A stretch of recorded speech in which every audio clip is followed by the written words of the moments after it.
Seorang bayi perempuan ditemukan dalam kardus air mineral di Jembatan Pango, tepatnya di Jalan Profesor Ali Hashimi, Kecamatan Mulekaring, Banda Aceh, Kamis 6 April 2023 sekitar pukul 6.40 pagi.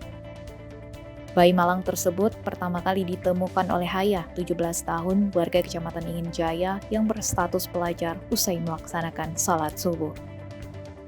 Kapolresta Banda Aceh Kombes Pol Fahmi Irwan Ramli melalui Kapolsek Mulekaring Ibtu Robiah Rizal menjelaskan awalnya saksi selesai sholat subuh berniat melakukan asmara subuh atau jalan-jalan pagi.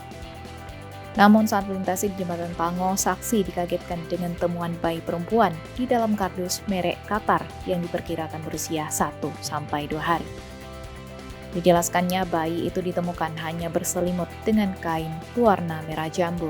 Tidak ada hal lainnya yang ditemukan bersama bayi itu.